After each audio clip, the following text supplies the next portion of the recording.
Welcome बच्चों। आज हम लोग the new player in the team का पार्ट 2 पढ़ेंगे। न्यू प्लेयर कौन है ये तो आपको समझ में आ ही गया होगा। न्यू प्लेयर है ममता। हम लोग अभी तक पढ़ चुके हैं कि ममता एक टाउन स्कूल से स्कॉलरशिप लेकर सिटी के कॉन्वेंट स्कूल में आई, जहाँ पर की क्लास की लड़कियाँ सभी रिच फैमिलीज से आती थीं, तो वो ममता को पसंद नहीं करती थी। लेकिन ममता फिजिकली फिट थी और उसके पासेस भी बहुत अच्छे थे, इसलिए स्कूल में बास्केटबॉल कोच ने ममता को बास्केटबॉल की टीम में ले लिया। जैसे ही बास्केटबॉल की टीम में ममता का सिलेक्शन हुआ तो टीम की कैप्टन सबा और वाइस कैप्टन रीमा ने इसको अपोज किया, यानी इसका विरोध किया। लेकिन ममता की कुछ क्वालिटीज़ थी। एक तो ममता यदि कोई उसको परेशान करता था, यदि कोई उसके बारे में कुछ नेगेटिव कहता था, तो वो उस पर डिटर्मिन रहती थी कि अब मुझे ये काम करना ही है। और वो बास्केटबॉल भी बहुत अच्छा खेलती थी। इसी तरह से स्कूल में उसका समय निकलने लगा और स्कूल में एनुअल स्पोर्ट्स डे के दिन एक रेस ऑर्गेनाइज हुई और जिसमें ममता ने पार्टिसिपेट किया। अब हम लोग पढ़ेंगे कि किस तरह से ममता ने इस स्कूल में अपनी जगह बनाई, अपना नाम बनाया। The day of the race dawned, यानी रेस का दिन भी आ गया। It turned out to be a close race. ऐसा लग रहा था कि एक ये बहुत क्लोज यानी बहुत बराबरी का मुकाबला होने वाला था। Towards the end Mamata caught up with the champion. Her eyes were fixed at the finishing line. Mamata, हम लोग जानते ही हैं कि उसका डिटर्मिनेशन बहुत स्ट्रांग था, तो उसने कहा कुछ भी हो, मुझे फिनिशिंग लाइन यानी मुझे अपने गोल, मुझे अपने लक्ष्य पर ही कॉन्सेंट्रेट करना है, एकाग्र होना है, ध्यान लगाना है, अपने ध्यान को फिक्स करना है। Like Arjuna in the Mahabharata aiming at the fishes eye, Mamta too could see nothing else. जिस तरह से महाभारत में अर्जुन का ध्यान केवल मछली की आंख पर था, ममता का भी पूरा कंसंट्रेशन, पूरी एकाग्रता फिनिशिंग लाइन पर थी। फिनिशिंग लाइन जानते हैं, जहाँ पर रेस खत्म होती है वहाँ पर एक लाइन खिंची होती है, उसको बोलते हैं finishing line. And in the end she did win though by a couple of seconds only. और जब रेस खत्म हुई तो ममता जीत भी गई, कपल ऑफ सेकेंड्स यानी कुछ सेकंड के अंतराल से ही। It was so unexpected that there was a moment silence all around as she crossed the finishing line. Unexpected यानी जिसकी उम्मीद ना हो, अप्रत्याशित। तो ये बहुत ही अनएक्सपेक्टेड था, ये बहुत ही अप्रत्याशित था, जिसकी किसी को उम्मीद नहीं थी। और चारों तरफ साइलेंस यानी सन्नाटा छा गया, चारों तरफ खामोशी छा गई। साइलेंस यानी चुप्पी बिल्कुल, जैसे ही ममता ने फिनिशिंग लाइन को क्रॉस किया। इवन द जजेस on the fields were surprised that someone looking so frail and delicate could run so fast. Mamata बड़ी फ्रेल यानी नाजुक सी थी, वीक थी, फीबल कमजोर, एंड डेलिकेट, डेलिकेट का मतलब नाजुक। तो जजेस को भी लगा कि कोई इतना नाजुक होके इतनी रेस को जीत सकता है। There was a lot of excitement on the field before Mamta was announce the winner. पूरे फील्ड यानी मैदान में, खेल के मैदान में यहाँ पर एक्साइटमेंट था, उत्तेजना थी। लोग बिल्कुल ये सोच रहे थे कि रिजल्ट में क्या होने वाला है। जैसे ही जब तक ममता का अनाउंसमेंट यानी घोषणा विनर यानी विजेता के रूप में नहीं की गई, तब तक सब लोग एक्साइटेड थे कि एक तरह से उनके अंदर उत्सुकता थी कि अब कौन जीतने वाला है। The previous years champion showed that she was a true sports person. Previous है ना पिछले साल का, चैंपियन यानी विजेता। तो जो पिछले साल की चैंपियन थी उसमें ट्रू स्पोर्ट्स पर्सन, एक बहुत अच्छे सच्चे खिलाड़ी के गुण थे। शी हग्ड ममता, उसने ममता को हग्ड यानी गले लगाया। कॉन्ग्रेचुलेटेड हर, उसको बधाई दी। कॉन्ग्रेचुलेट करते हैं ना हम लोग, then as Mamta received her prize she also got a standing ovation. जैसे ही ममता ने अपना प्राइज यानी अपने इनाम को रिसीव किया, प्राप्त किया, आप लोग फिर से मीनिंग लिखना भी शुरू करते जाओ। She also got a standing ovation. देखो स्टैंडिंग का मतलब खड़े होना और ओवेशन यानी उत्साहपूर्ण सराहना करना। आप लोग क्रिकेट में देखते हैं जब किसी प्लेयर की सेंचुरी होती है तो पूरा जो दर्शक होते हैं वो खड़े हो जाते हैं और ताली बजाते हैं। उसको क्या बोलते हैं? स्टैंडिंग ओवेशन देना, यानी खड़े होकर किसी के सम्मान में उसके सराहना करना। It had taken Mamta just a few moment on the field to become a celebrity. Celebrity को अंडरलाइन करो। सेलिब्रिटी का मतलब होता है ऐसा व्यक्ति जो प्रसिद्ध हो, ख्याति प्राप्त हो, प्रतिष्ठित हो। जैसे कि आप लोग क्रिकेट को पसंद करते हैं ना, तो सचिन तेंदुलकर वो सेलिब्रिटी है। तो थोड़ी देर में, फ्यू मोमेंट्स, मोमेंट है ना पल, क्षण, कुछ ही क्षणों में ममता सेलिब्रिटी बन गई। The race change Mamta's image in the school. और इस रेस में विनर बन के ममता की पूरे स्कूल में इमेज यानी जो उसकी एक छवि थी वो बदल गई। She became very popular. Popular यानी प्रसिद्ध, बहुत ही जल्दी वो प्रसिद्ध बन गई। And even her teammates were now less hostile towards हर। और अब जो उसके टीममेट थे, देखो एक होता है बच्चों क्लासमेट्स जो क्लास के साथी होते हैं, एक होते हैं टीममेट्स। आप कोई खेल खेलते हैं तो आपकी खेल में, आपकी टीम में जितने सदस्य होते हैं वो कहलाते हैं टीममेट्स। तो अब जो ममता के टीममेट्स थे वो अभी तक तो उसके प्रति हॉस्टाइल थे। आप लोगों ने देखा रीमा, सबा, हेमा उसको बुरा कहती थी, यानी उनका एटीट्यूड कैसा था? हॉस्टाइल था। वो स्नाइड रिमार्क यानी व्यंग्यफुल टिप्पणियां करती थी, लेकिन अब वो भी कम हॉस्टाइल हो गई, यानी उनका जो रवैया था वो थोड़ा अच्छा हो गया। This gave a massive boost to her confidence. Confidence यानी आत्मविश्वास। जब उसकी टीममेट्स कम हॉस्टाइल हुई तो उसको मैसिव यानी बहुत ज़्यादा, जोरदार, बूस्ट यानी एनकरेजमेंट, बूस्ट माने एनकरेजमेंट, उत्साह मिला उसको। Now Mamta wanted to play a major role in the match. अब ममता की एक ही इच्छा थी कि वो मैच में मेजर, देखो हम लोग 2-3 लेसन में लगातार मेजर वर्ड पढ़ते आए हैं। मेजर यानी बहुत बड़ा, एक बड़ा हिस्सा। तो वो चाहती थी कि मैच का एक बहुत बड़ा पार्ट वो ही लीड करे, वो ही खेले, वो ही नेतृत्व करे। And win the inter school trophy for her school more than anything. और उसकी एक ही इच्छा थी कि स्कूल के लिए इंटर स्कूल ट्रॉफी को कि विनर बने, उसको जीत कर दिखाए। She kept practising hard. अब ममता ने इसके लिए बहुत हार्ड यानी कठिन अभ्यास शुरू किया। She prove to be excellent with passes. उसने अपने आप को प्रूव किया, साबित किया, किस चीज में? जो उसके पासेस थे। ये बास्केटबॉल के प्ले में एक टर्म है कि गेंद के लिए, बॉल के लिए पासेस। तो वो एक्सेलेंट का मतलब उत्कृष्ट, सबसे अच्छा, सर्वश्रेष्ठ। And good at offence and defence. और वो उसने ये प्रैक्टिस की कि वो ऑफेंस, देखो बच्चों 2 तरह की नीति होती है। एक होती है ऑफेंसिव यानी आक्रामक, और एक होती है डिफेंसिव यानी रक्षात्मक। खेल में भी ऐसा ही होता है। आप लोगों ने क्रिकेट में देखा, जब जीतना हो, बॉल कम हो और रन ज़्यादा हो तो प्लेयर्स क्या करते हैं? ऑफेंसिव हो जाते हैं, हर बॉल पे चौका छक्का लगाते हैं। और जब रन ज़्यादा हो, विकेट कम हो तो वो कैसे हो जाते हैं? डिफेंसिव, किसी तरीके से अपने विकेट को बचाते हैं। तो इसी तरीके से बास्केटबॉल के प्ले में भी ममता ने ऑफेंसिव और डिफेंसिव खेल कैसे खेला जाता है इस पे प्रैक्टिस की। Being a fast runner she could easily dodge her opponents. Dodge का मतलब चकमा देना, बचकर निकलना।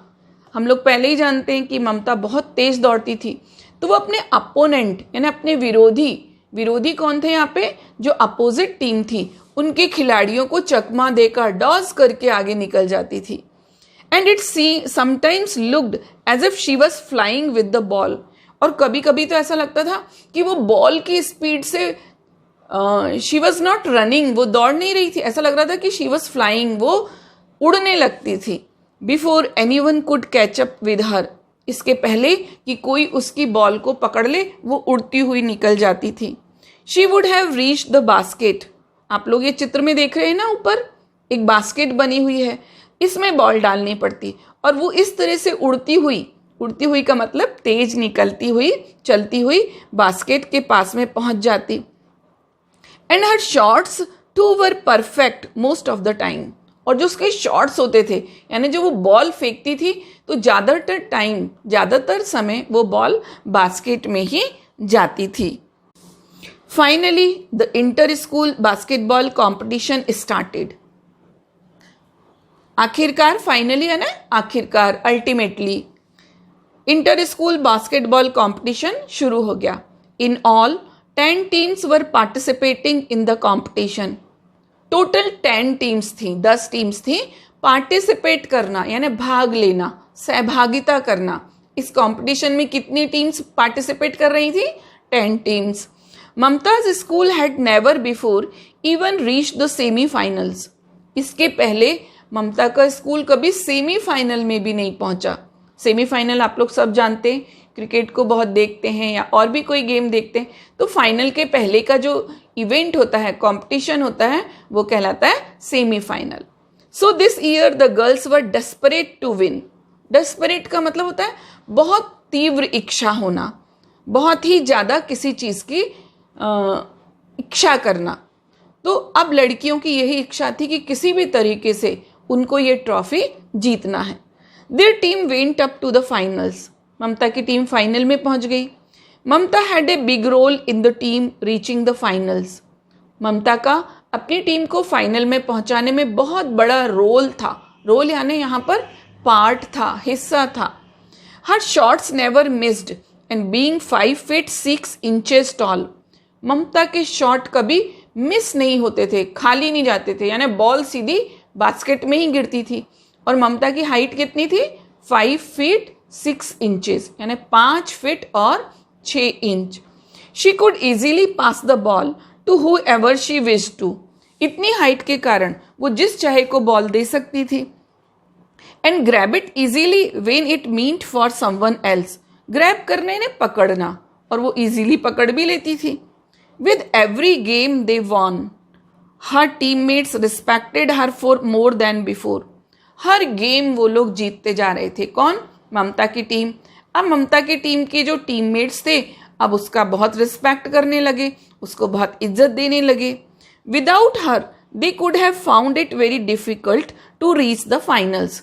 उन लोगों को एक बात समझ में आ गई कि विदाउट ममता के बिना it would be very difficult to win the match, कि ममता के बिना वो लोग मैच तो नहीं जीत सकते, फाइनल तो नहीं जीत सकते। In the finals they were up against the city champions. अब फाइनल आ गया, फाइनल मैच, वो सिटी चैंपियन के अगेंस्ट यानी विरुद्ध में खड़े थे। The game finished with equal points for both the teams. दोनों टीम को बराबर बराबर पॉइंट मिले। क्रिकेट की भाषा में बोले तो मैच कैसा होता है? जब इक्वल स्कोर होता है ड्रॉ की तरफ, लेकिन यहां पर ड्रॉ नहीं होता है। देखो क्या होता है। So the both teams got 3 free shots each. हर टीम को 3 free shots मिले। The opponents were able to score only 1 shot out of 3। Opponent है ना विरोधी, उन लोगों ने 3 शॉट में से जो 3 उनको शॉट मिले थे केवल एक को ही स्कोर कर पाया। From her team Mamata was chosen to hook the ball. Mamata की टीम से ममता को चुना गया कि वो बॉल को हुक करे, यानी वो बॉल से वो स्कोर करे। Mamata had to score at least 2 basket to win. अब ममता को कम से कम 2 बार तो जो हम लोगों ने ग्राउंड में देखा ना बास्केट बनी हुई थी उसमें उसको बॉल डालनी थी। All eyes were fixed on her. सबकी निगाहें ममता पर फिक्स हो गई, यानी ममता की ओर थी। She bounce the ball nervously. Mamata ने बॉल को नर्वसली यानी थोड़ा निराश भाव से, थोड़ा हतोत्साह होके बाउंस यानी उछाला। Knowing fully well the responsibilities she carried on her shoulders, वो ये जानती थी कि अब उसके कंधों पर, शोल्डर यानी कंधे, देखो एक होता है बच्चों शोल्डर और एक होता है सोल्जर, सैनिक, तो वो जानती थी कि उसके शोल्डर्स पे कितनी बड़ी रिस्पॉन्सिबिलिटी है, जिम्मेदारी है। Suddenly she remembered Reema's word, suddenly है ना अचानक से उसको रीमा के वर्ड याद आ गए, शब्द याद आ गए। The day she was chosen for the team, कौन से दिन, जब उसको उसके कोच ने टीम में सेलेक्ट किया था तो रीमा ने क्या बोला था उसके लिए, now we can forget all about winning the trophy in this inter school basketball championship this year. Reema ने कहा था कि अब हम लोगों को ये बात फॉरगेट यानी भूल जानी चाहिए कि कभी हम लोग इंटर स्कूल चैंपियनशिप को जीत भी पाएंगे, इस साल दिस ईयर हम लोग जीत पाएंगे, वी शुड फॉरगेट, ये हम लोगों को भूल जाना चाहिए। Those words set her on fire again, अब तो उसके अंदर फायर यानी उसके अंदर फिर से नई चेतना आ गई, फिर से उसके अंदर संघर्ष करने की ताकत आ गई। This was her chance to show everyone how wrong they were, और यही मौका था जब वो ये प्रूव कर सकती थी कि उसके टीममेट्स कितने रॉन्ग यानी गलत हैं, रॉन्ग गलत, राइट यानी सही। She made her shot and it was a perfect basket, उसने शॉट लगाया, बॉल उछाली और वो बॉल सीधी कहाँ गई, बास्केट के अंदर। There was a loud applause, applause है ना तारीफ, प्रशंसा, जोर से सबने, आप लोग जानते ही जब गेम चलता है कुछ अच्छा होता है तो सब लोग ताली बजाकर या सीटी बजाकर या किसी भी तरह से आवाज निकालकर उसको उसकी तारीफ करते हैं। फ्रॉम द ऑडियंस, ऑडियंस है ना दर्शक, जो लोग देखते हैं उनको दर्शक कहते हैं। Both the teams were again equal, हम लोग को पता है कि ममता की जो अपोनेंट टीम थी उन्हें 3 जो उनको वो दिए थे 3 चांस दिए थे, उसमें से एक ही बास्केट स्कोर की थी और ममता ने एक बास्केट करके इक्वल कर दिया।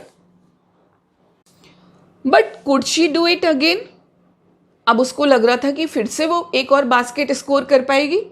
There was deafening silence in the field in anticipation of her shot, पूरे के पूरे जितने लोग मैच देख रहे थे, जो ऑडियंस थे, डीफनिंग साइलेंस, एकदम वहां पे साइलेंस था, दोबारा वर्ड आया ये, सन्नाटा था, खामोशी थी, कैसी थी, डीफनिंग, बिल्कुल कानों को बहरा करने वाली, यानी हमारे कानों को हर वक्त कुछ न कुछ सुनने की आदत होती है, लेकिन जो लोग नहीं सुन पाते हैं उनको क्या बोलते हैं, डेफ कहते हैं। तो ऐसा था साइलेंस, जैसे कि बिल्कुल डेफनिंग साउंड थी, बिल्कुल जैसे कि कुछ नहीं सुनाई दे रहा।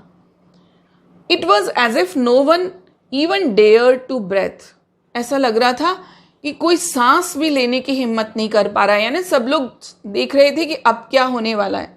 ममता bent her legs, raise the ball into position, Mamata ने अपने पैर झुकाए, मोड़े और बॉल को लेके पोजीशन ली and at last took the shot, और फिर शॉट मारा। She felt tears streaming down her face as the ball looped through the basket, और बॉल सीधी बास्केट के अंदर। ममता को खुशी के मारे टीयर्स यानी आंसू, स्ट्रीमिंग डाउन हर फेस, उसके चेहरे पर बहने लगे, and bounced on the ground, और बास्केटबॉल से बॉल निकल के फिर ग्राउंड पे आ गई, यानी सेकंड बास्केट बन गया। Their team had made history, they had been participating in the competition for long, but it was the first time they had reached the finals and had won it too. ममता की team जीत गई, इतिहास बन गया, history यानी इतिहास बन गया कि उन्होंने फाइनल्स को जीत लिया। ममता's teammate came running from all around and hugged her. चारों तरफ से ममता के टीममेट्स आ गए, यानी उसके जो टीम के उसकी प्लेयर्स थे वो आ गए, उसको हग यानी उसको गले से लगा लिया। Everyone was shouting and dancing at the same time, जैसा आप लोग क्रिकेट में देखते हैं जब जीत जाते हैं तो हर कोई शाउटिंग, चिल्लाता है, डांस करता है। There was cheering all around, चारों तरफ चेयरिंग यानी प्रसन्नता का माहौल था। In the noise she heard Saba से, नॉइज यानी शोरगुल, उसने सुना ममता ने कि शबा कह रही थी, I will never again prejudge people, देखो जज का मतलब होता है निर्णय करना, प्री जज यानी पहले से ही। कभी कभी क्या होता है, हम किसी के चेहरे को देख के सोचते हैं ये तो बहुत स्ट्रिक्ट है, कभी कभी हमको लगता है कि हमको इससे बात ही नहीं करनी है, जबकि ऐसा कुछ नहीं होता। तो सबा ने भी ममता से बात किए बगैर, ममता की क्वालिटीज़ को देखे बगैर ये प्री जज कर लिया था कि ममता एक अच्छी प्लेयर नहीं है। तो सबा ने क्या कहा कि अब वो कभी भी लोगों को प्री जज नहीं करेगी, उनको पहले से ही उनके बारे में कोई अपनी ओपिनियन, अपनी कोई राय नहीं बनाएगी। I hope you can forgive me, forgive का मतलब माफ़ करना। Reema too joined Saba and apologised to Mamata, Reema भी आ गई, उसने भी ममता से अपोलोजाइज यानी माफ़ी मांगी। ममता क्लैस्प देयर हैंड्स, ममता ने उनके हाथ क्लैस्प यानी जम के पकड़ लेना, कस के पकड़ लेना, पकड़े और कहा finally I feel as if I belong here, कि मुझे तो लग रहा है कि अब मैं इस स्कूल की स्टूडेंट हो गई हूँ। Just then there coach came forward to congratulate them, उनके कोच भी आगे आए और उन लोगों को कॉन्ग्रेचुलेट किया यानी बधाई दी। Mamata you did not let me down, Mamata तुमने मुझे लेट मी डाउन, मुझे मेरे निर्णय को गलत साबित नहीं किया। Thank you, no sir I should be thanking you, had you not shown faith in me the day you chose me, I would never have even learned the game. यदि आपने मुझे टीम में नहीं चुना होता तो शायद मैं ये खेल सीख नहीं पाती। लर्न की third form. Wiping her tears of happiness, अब हम लोगों ने भी पढ़ा था कि ममता के गालों पे आंसू बह रहे थे, तो ममता ने, और वो आंसू कैसे थे, दुखी होने वाले नहीं थे, हैप्पीनेस यानी खुशी के आंसू थे। ममता ने उन आंसुओं को वाइप यानी पोंछ लिया। She had really become indispensable, indispensable यानी अति आवश्यक, नेसेसरी, जिसको और अच्छी हिंदी बोले तो अपरिहार्य।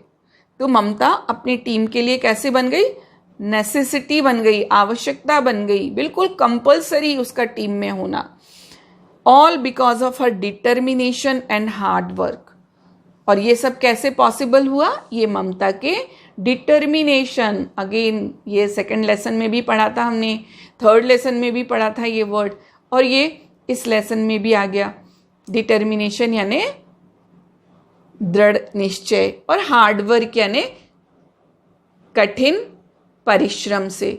तो बच्चों ये जो लेसन है इसमें से एग्जाम में भी लगभग हर साल क्वेश्चंस आते हैं, सीन पैसेज आता है, और ये स्टोरी भी आप लोगों के लिए बहुत ही इंस्पिरेशनल है। आप ममता की क्वालिटीज़ को देखिए, उन क्वालिटीज़ को कि किस तरह से वो लोग कुछ भी कमेंट करें, लोग कुछ भी स्नाइड रिमार्क करें, वो उनको पॉजिटिव लेके अपने में इम्प्रूवमेंट करती थी। और अब हम लोग इसके क्वेश्चन आंसर्स देखते हैं। काफ़ी सारे क्वेश्चन आंसर्स तो हमने लास्ट वीडियो में कर लिए थे, थोड़े से और बचे हैं तो वो हम लोग अभी करेंगे। सबसे पहले वर्ड पावर, इसमें देखिए ए साइड आपको वर्ड्स लिखे हैं, बी साइड उनके आंसर्स हैं। तो काफ़ी सारे वर्ड्स तो मैं बार बार बोल भी इसीलिए रही थी कि आपको वो याद हो जाए। सबसे पहला स्नाइड, इसको मैंने बहुत बार बोला आपको याद कराने के लिए, तो इसको आप बी साइड में लास्ट में है पासिंग अनकाइंड रिमार्क्स, यानी ऐसे टिप्पणी करना, ऐसी बात कहना जो अच्छी ना लगे, उससे मैच करा लीजिए। डेलिकेट नाजुक, इसको आप टेंडर, बहुत अच्छा वर्ड है टेंडर। डिफेंस, ये भी मैंने आपको समझाया, डिफेंस को आप ऊपर से फोर्थ वाले को preventing the other team from scoring. Grasp करना यानी किसी को अच्छे से पकड़ना, सेकंड वाला है बी साइड में, to hold something with your hand firmly. Wipe, ये भी आपको बताया था कि ममता जब रो रही थी खुशी के मारे तो उसने अपने आंसुओं को वाइप आउट किया, पोंछा। First one, to rub a surface with a cloth, जब आपकी टेबल गंदी हो जाए या आपके मोबाइल की स्क्रीन भी गंदी हो जाए तो उसको हम क्या करते हैं, कपड़े की मदद से वाइप करते हैं, पोंछते हैं। अब देखो बी टाइप में, इसमें आपको वर्ड्स दिए हैं और उनको आपको सेंटेंस बनाना है। कोच, तो कोच बहुत अच्छा वर्ड है। कोच आपको ट्रेनर बताया था। कोई भी गेम आप लोग खेलते हैं तो उन सर या मैडम का नाम लेके आप लोग लिख सकते हैं। फिर कोट, कोर्ट जो इंडोर गेम्स होते हैं उनका जो प्लेस होता है जहाँ पर खेले जाते हैं उसे कोर्ट कहते हैं। यर्न करना, यर्न मीन्स किसी चीज़ की स्ट्रॉन्ग डिज़ायर, तीव्र इच्छा करना, किसी चीज़ को बहुत ऐसा कि ये चीज़ मुझे मिल जाए। प्रीजज करना, अभी मैंने लास्ट में बताया था कि प्रीजज का मतलब होता है कि बिना किसी प्रॉपर इन्फॉर्मेशन के, बिना किसी जानकारी के हम लोग किसी के बारे में अपनी धारणा बना लेते हैं, ओपिनियन बना लेते हैं, तो इसको कहते हैं प्रीजज। फिर आगे देखो, आपको ये सेंटेंसेस दिए हैं, आपको उनमें फिल इन दी ब्लैंक्स करना है। First one, it was just a matter of dash dash practice. दो वर्ड दिए हैं बच्चों, विगरस एंड रिगरस। दोनों में केवल वी और आर का ही डिफरेंस है, लेकिन मीनिंग में बहुत फर्क है। तो विगरस का मतलब होता है जोरदार, बम्पर जिसको बोलते हैं, और रिगरस का मतलब होता है बहुत ही सावधानी पूर्वक, बहुत ध्यान से कोई काम करना। तो जो प्रैक्टिस ममता ने की थी उसमें वो कौन सी प्रैक्टिस थी? रिगरस प्रैक्टिस थी, बहुत ही केयरफुली की थी, तो आप उसमें रिगरस पे टिक कर लेंगे। Second, this give a massive dash dash her confidence. दो वर्ड हैं, बूस्ट, बोस्ट। तो जो फर्स्ट वन है बूस्ट, ठीक, तो उस बूस्ट का मतलब होता है एनकरेज करना, उत्साहित करना। और दूसरा है BOAST, बोस्ट, इसका मतलब होता है डींगे हाँकना। कई लोग अपने बारे में बड़ी बड़ी बातें फेंकते हैं ना, जिसको हम लोग कहते हैं फेंकना, डींगे हाँकना, that is boast. I will never again dash dash people, I hope you can forgive me. दो वर्ड है प्रीजस, अभी हम लोगों ने पढ़ाई था। प्रीजस का मतलब बिना किसी इंफॉर्मेशन के, बिना किसी जानकारी के जब हम लोग एक अपनी सेल्फ ओपिनियन बना लेते हैं, दैट इज प्रीजस। और प्रील्यूड, प्रील्यूड का मतलब होता है इंट्रोडक्टरी पार्ट, जैसे कि आप लोगों के उसमें सोशल साइंस में संविधान का प्रीएम्बल है ना, प्रस्तावना, प्रील्यूड। तो इसमें प्रीजस को करेक्ट करेंगे। फिर even the dash dash remarks from the teammates only made her more resolute. Severe snide, ये मैं बार बार स्नाइड बोला, स्नाइड, जो उसके टीममेट्स उस पर कैसे रिमार्क्स करते थे? स्नाइड, व्यंग्यपूर्ण, ताने मारते थे। और सीवियर का मतलब होता है एक्यूट, गंभीर, इंटेंस। तो ये हमारे फिल इन दी ब्लैंक्स हो गए। लास्ट वीडियो में हम लोगों ने क्वेश्चन नंबर 6 तक कर लिए थे। अब क्वेश्चन नंबर 7 देखो, how did the fighter in Mamata come out. Mamata के अंदर जो फाइटर यानी सिचुएशन को फाइट करने की ताकत कहाँ से आई? तो वो कहाँ से आई थी? वो जो हेमा और रीमा कंटिन्यूअसली उनके स्नाइड रिमार्क, उनके व्यंग्यपूर्ण रिमार्क, तानों को सुन सुनकर the fighter came out, the fighter in Mamata came out. अगला question, what made Mamata win the race. Mamata race कैसे जीती? तो ममता ने इसके आंसर को आप लोग देखो, आज जहां से हमने पढ़ना शुरू किया है वहीं पर आपको फिर से जाना पड़ेगा। ममता ने ये सोचा कि the school champion would help her somehow in the basketball game, this feeling made her win the race. उसने ये सोचा कि यदि वो रेस को विन कर लेगी तो स्कूल बास्केटबॉल के मैच में वो चैंपियनशिप जीतने में भी उसको हेल्प मिलेगी। तो इस तरह की सोच ने उसको रेस जीतने के लिए प्रेरित किया, इंस्पायर किया। How was Mamata able to change her image in school. Mamata अपनी इमेज यानी अपनी छवि को कैसे बदलने में सफल हुई, एबल हुई? तो जो विनिंग द रेस, जो उसका टर्निंग पॉइंट था स्कूल में, वो था विनिंग द रेस। रेस जीतकर उसने अपनी इमेज को बदल दिया। Why did the girls not hope to win the competition. जो लड़कियां थीं, जो टीममेट्स थीं, उनको ये उम्मीद नहीं थी कि वो कंपटीशन जीत जाएंगी। इसलिए नहीं थी क्योंकि हम लोगों ने लेसन के शुरुआत में ही पढ़ा कि स्कूल इसके पहले कभी भी फाइनल्स में नहीं पहुंच चुका था, उसको ट्रॉफी चैंपियनशिप नहीं बना था। तो इसलिए the girls were not hopeful to win the competition because the school had never before even reach the semifinal, क्योंकि स्कूल तो कभी सेमीफाइनल में ही नहीं पहुंचा था। अब बी टाइप में देखो बच्चों, फर्स्ट हम लोग कर चुके हैं। Second, how did coach support Mamata, ये भी हम लोग कर चुके हैं। कोच ने ममता को, जबकि रीमा, सबा और जो दूसरी टीममेट्स थी वो स्नाइड कर रही थी, वो रिमार्क्स कर रही थी, उसको डिस्करेज कर रही थी, तो कोच ने उनको डांटा और समझाया। Mamata, how did Mamata's team make history? Mamata की टीम ने हिस्ट्री कैसे बनाई? तो Mamata, before Mamata joined the team, they could not reach even the semi-final of the inter-school trophy. ममता की टीम में आने से पहले हम लोग जानते हैं कि स्कूल कभी सेमीफाइनल में भी नहीं पहुंचा था बास्केटबॉल की team. Now Mamta became successful in winning the final of the match, और जब ममता ने बास्केटबॉल का फाइनल मैच जीता तो सो ममता बिकेम सक्सेसफुल मेकिंग हिस्ट्री। तो ममता हिस्ट्री यानी इतिहास रचने में कामयाब हो गई। अगला question, what made Mamata a good basketball player? Mamata इतनी अच्छी बास्केटबॉल की प्लेयर कैसे बनी? तो इसके 2-3 कारण हैं। एक तो ममता वॉज वेरी डिटर्मिन्ड गर्ल, बिल्कुल दृढ़ निश्चयी थी। और दूसरी बात, जो सबा और रीमा के रिमार्क्स थे, जो नेगेटिव रिमार्क्स थे, जो उनके कमेंट्स होते थे, उससे उसने अपने आप को रेजोल्यूट कर लिया, अपने आप को दृढ़ निश्चय कर लिया। और हार्ड प्रैक्टिस, हम लोग सब जानते हैं उसने कितनी प्रैक्टिस की, और वो अपनी माँ का एक उसको सेंटेंस भी याद था, practice makes a man perfect. तो उसने प्रैक्टिस की। तो इन तीनों बातों से वो एक बहुत अच्छी बास्केटबॉल की प्लेयर बन गई।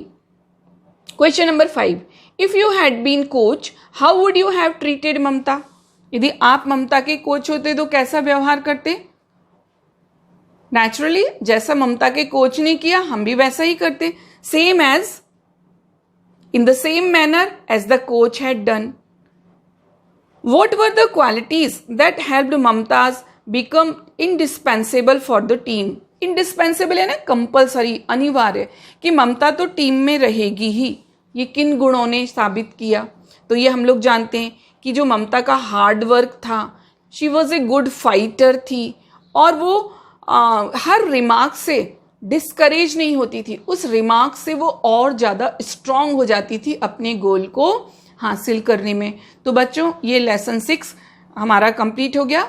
इसमें जो ग्रामेटिकल आइटम है वो है मॉडल्स। तो हम लोग मॉडल्स को जब ग्रामर पढ़ेंगे तो उसके साथ में पढ़ेंगे, क्योंकि उसको इतना छोटे से उसमें नहीं पढ़ाया जा सकता है, आप लोग नहीं तो गलतियाँ करेंगे। तो इसको पूरे लेसन को पढ़िए, क्वेश्चन आंसर्स लिखिए, याद कीजिए। जय हिंद।